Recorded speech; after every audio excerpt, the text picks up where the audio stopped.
Hey, Brandon here. Welcome to the channel and thanks for tuning in. Got a great show, man. We're going to talk about 6 future Dynasty assets that had a great week 1 in college football on this football channel.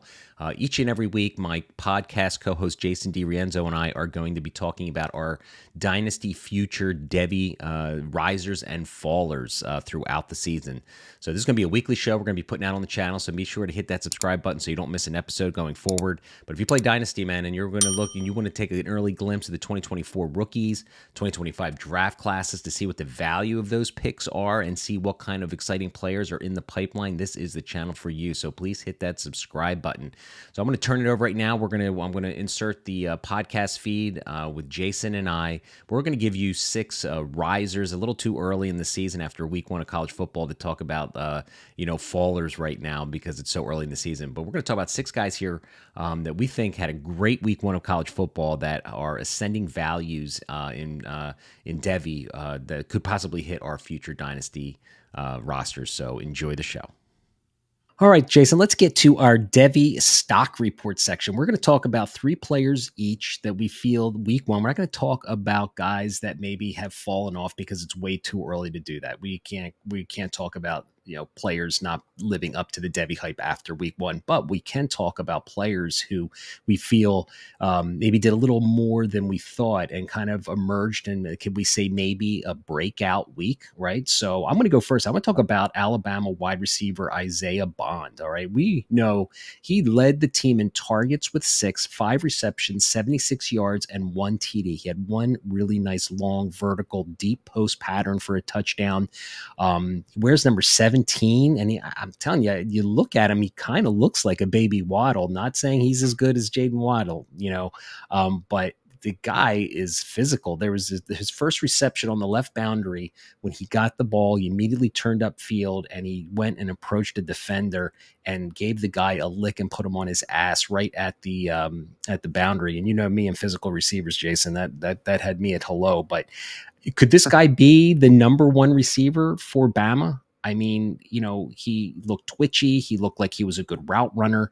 I was impressed with Isaiah Bond. And we talked before about wide receiver rooms that are wide open for the taking. Isaiah Bond might just be the best receiver on the Alabama wide receiver crew. Yeah, I mean, that would not surprise me. He definitely looked impressive. And he looked impressive last year, too. Him and Kobe Prentice together just kind of showed off that speed and athleticism. And yeah, there's definitely some toughness there with Bond that I completely agree with you. It's wide open. So it'd be cool to see him kind of develop and become that guy. Yeah. So just one last thing too, out of those 5 receptions, you could see, and it's tough on the TV film, right? It's tough to kind of see the route running because a lot of times they're out of view, but you got to really see his route running, and he showed some nuance in space creation. So I think he's a Devy stock riser. It doesn't seem like anyone's really super excited about Alabama wide receivers right now. So it'd be really nice for someone to emerge and be Milroe, who I thought had a very nice game, by the way. I think he looked pretty good. So Isaiah Bond is my first Devy stock riser. Yes. Yeah, my first Devy stock riser is going to be Texas A&M true freshman quarterback Connor Weigman, who really just had an impressive game, threw 5 touchdowns, just over 230 yards, and it's one thing to have an impressive game, but just the way he did it, he showed great arm strength. I like the accuracy, went through his reads, got Noah Thomas, who I was really interested in coming out of high school, got him involved. Evan Stewart is just that dude. There were a couple throws, especially the touchdown to Evan Stewart, where it looked underthrown a bit, where Stewart was almost had to back himself into the end zone to secure the catch. So I'll be kind of anxious to see if there's inconsistencies within the arm strength and just how he throws the ball. But I was definitely impressed with what Weigman delivered. And he put himself on the map as far as one of these QBs coming out early out of high school. Yeah, well, that's, it'd be nice. Listen, he's probably in the top 10 or 15 Devy wide running or quarterbacks rather, and should be, one of the top guys in the 2025 class. So great first game though. Gotta love it. And he's got the playmakers around him to help him continue to be productive in that system. So that's I like that call a lot. My second Devy stock riser, I'm going to go with KEANDRE Lambert-Smith. We spoke about him a little bit before briefly, but watching that Penn State game, 4 receptions, 123 yards, and 2 TDs. Had a really nice. It was a reception. His long touchdown was for 72 yards, and Aller was scrambling in the back and kind of found him, down the field. He was crossing the field, and there was a defender in front of him. Good concentration with the guy right in front of him. Snags the ball, turns upfield. His second touchdown really was a broken play. He was running a corner route, like a 25, 30-yard pass, but what I did see was, again, 2 or 3 views on the camera where you could actually see him. And he just put this one guy, it was like an outside fake and went inside on an inside slant. And the guy just almost kind of fell over a little bit. So, from these young receivers, you want to see nuanced route running. And that's what I saw from him. And somebody needs to emerge. I mean, Drew Aller, if we want him to be the quarterback he wants to be, he is going to need to find his go-to guy. So Lambert-Smith is somebody another wide receiver room wide open for the taking. Lambert-Smith made a good first impression, made a nice boundary reception as well. So stock up for Lambert-Smith. Yes, I like it. My next guy is going to be Ole Miss wide receiver Trey Harris. And I told you before the show started, I felt bad because this is one of your deep dive guys that you called out Yeah, no worries, a man. while back. And I was like, man, okay, I'm watching. I'm like, Brandon has something here. Like, this kid is pretty special. 6'2", I think he's like 205. Physical. Great. Yeah, physicality, speed, elusiveness. He definitely reminds me of a better version of Malik Heath at this point. It was interesting because I was watching some Malik Heath film at the same time I was kind of breaking down some Trey Harris, because Malik Heath just made the Packers. I'm trying to figure out who I want to pick up as a free agent just for dynasty purposes. And I was like, okay, Trey Harris, 4 touchdowns, 130 some odd yards, 9 targets, 6 receptions, first game. I know it's against Mercer, but dude, like, the skill set alone is definitely impressive, and he is on my radar, and he should be on yours as well. So he's definitely a Devy stock up for me. Yeah, and I think he's got his Jim Nagy already mentioned his name for the Senior Bowl. So There you go. I think that might be a little signal as well. So I want to talk about another senior for my third stock up player, Jacovius Marks. I think that's how you say his first name, Jacovius Marks.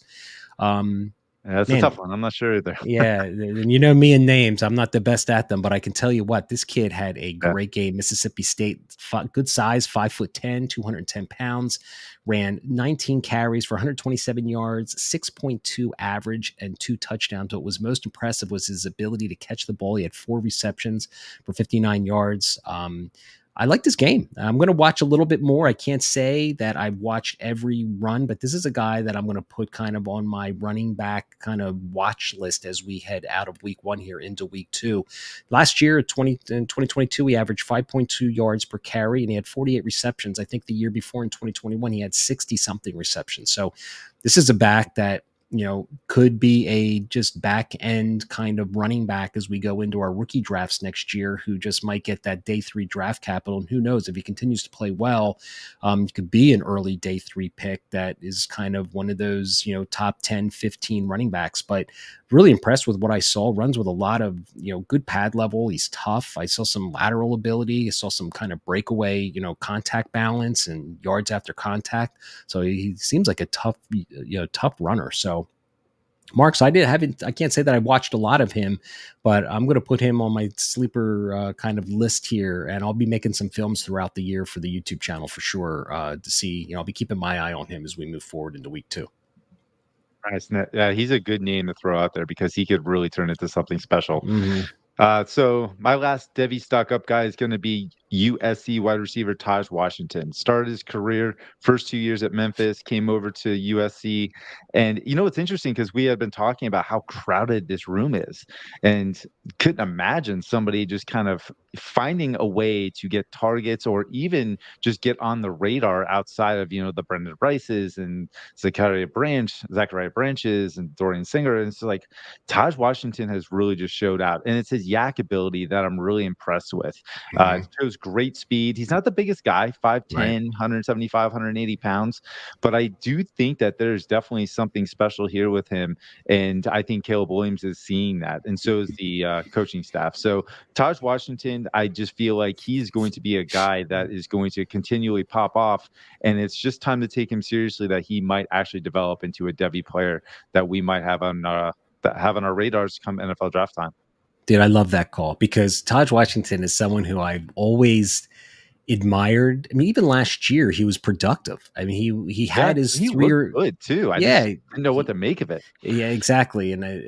But he had 3 or 4 games where he was the leading receiver last year, but Mhm. he's always been kind of pushed off to the side because it's all about Zachariah Branch and you got Dorian Singer now, but everyone always forgets about Taj Washington, right? So I love the Right. call. It'd be a player who we can see develop this year, and as you know, we go into every rookie season with a bunch of players like Trey Palmer this year, right? A guy that Right. no one really talked about as a Devy player last year, and here he is on the Tampa Bay Buccaneers, and he's probably made the team and could be a rookie pick. So that's what some of these players are that we're talking about, right? These Right. guys aren't going to be leading the their positional group into the draft, but they're just later guys that could eventually emerge and do well. So love that call with Taj Washington.